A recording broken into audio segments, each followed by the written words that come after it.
16 जनवरी 2024 को रात के अंधेरे में ईरान पाकिस्तान पर हमला करता है और पाकिस्तान की एयर स्पेस को वायलेट कर देता है।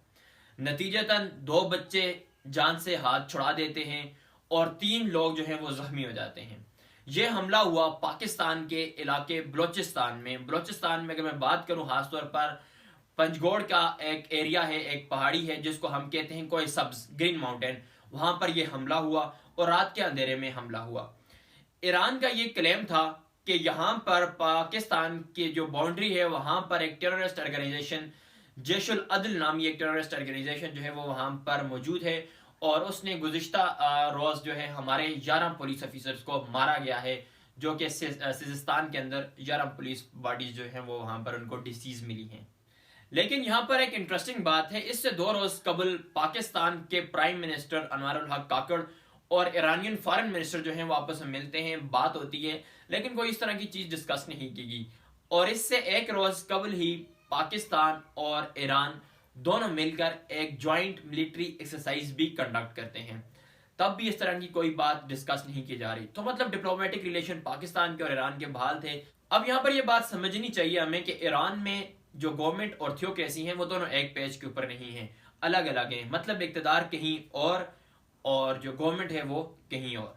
इस हमले के रिस्पांस में पाकिस्तानी मीडिया खामोश रहता है, हत्ता कि इंटरनेशनल मीडिया इसको कोट करना शुरू कर देता है। इंटरनेशनल मीडिया के ऊपर सुर्खियां लग जाती हैं, लेकिन पाकिस्तानी मीडिया हमारा चुप रहता है। उन्हें समझ नहीं आती कि इसको हम किस तरीके से बयान करें। पाकिस्तानी मीडिया इस बात के इंतजार कर रहा होता है कि हमें डीप फैक्ट्स आकर बताएंगे कि इस बात को कैसे बयान करना है। फिर उसके बाद सुबह वो जागते हैं और धड़ाधड़ सुर्खियां खबरों के अंदर आती हैं।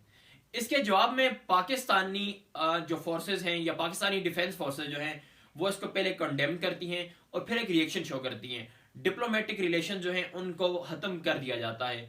वहां से जो फॉरेन एम्बेसडर हैं ईरान से उनको वापस तलब कर लिया जाता है, पाकिस्तान बुला लिया जाता है। पाकिस्तानी फोर्सेस एक ऑपरेशन लॉन्च करती हैं। उस ऑपरेशन का नाम है बर्गमार सरमचार, dust to the fighter of Iran, और ये एक पर्शियन लैंग्वेज जो है उसका वर्ड है।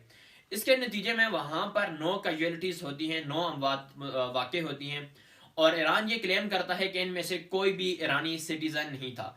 ये सारे के सारे बलूचिस्तान के लोग थे, मतलब BLA के और BLF के, बलूचिस्तान लिबरेशन फेडरेशन के लोग थे। और वही लोग जो है BLA के और BLF के वो टारगेट बने हैं इन मिसाइल्स अटैक का। अब अगर हम बात करें कि हमारे जो पड़ोसी मुल्क हैं उनका क्या इसके ऊपर रिएक्शन था, तो चाइना ने कहा कि आप जरा हौसला रखें, थोड़ा नॉर्मल होकर बात करें, हम कोशिश करते हैं कि आपके दरमियान डायलॉग्स को दोबारा स्टेबल करवा देने के।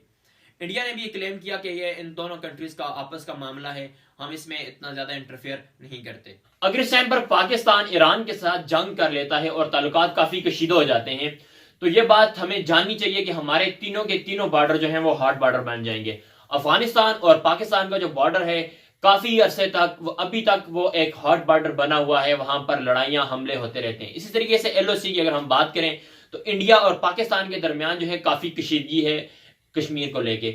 और अब अगर हम ईरान के साथ भी फड्डा डाल देंगे तो आने वाले टाइम में हमारे तीनों के तीनों बॉर्डर जो हैं वो गैर महफूज होंगे और तीनों के तीनों बॉर्डर हॉट बॉर्डर बन जाएंगे। पाकिस्तान के लिए ये बड़ी तशवीशनाक सूरत हाल होगी। तो इस वजह तो इस वक्त जो पाकिस्तान के डिप्लोमेटिक चैनल्स हैं उनको चाहिए कि वो पाकिस्तान को के रिलेशंस को नॉर्मलाइज करने की कोशिश करें और जितनी हद तक अवॉइड किया जा सकता है काइनेटिक्स मीन को उनका कम से कम इस्तेमाल किया जाए और नॉन काइनेटिक मीन के थ्रू, डायलॉग्स के थ्रू, जैसा कि चाइना को इन्वॉल्व करके, UN को इन्वॉल्व करके, इस तरह की कंट्रीज या और ऑर्गेनाइजेशन को इन्वॉल्व करके पाकिस्तान ईरान के साथ अपने ताल्लुकात को दोबारा नॉर्मलाइज कर सकता है। हम OIC के मेंबर भी हैं, हम इस्लामिक कंट्रीज भी हैं, दोनों के दोनों मुल्क, और हम ECO के मेंबर्स भी हैं। इसके अलावा रीजनल जितनी ऑर्गेनाइजेशंस हैं उनमें भी हम एक दूसरे के साथ कोऑपरेट करते रहते हैं। हमारे आपस में कई एग्रीमेंट्स भी हैं, कई ट्रीटीज भी साइन हैं पाकिस्तान और ईरान के दरमियान, तो रिलेशन दोबारा नॉर्मलाइज हो सकते हैं। अगर पाकिस्तान चालाकी और होशियारी से काम ले तो पाकिस्तान के रिलेशन जो हैं वो ईरान के साथ दोबारा नॉर्मलाइज हो सकते हैं।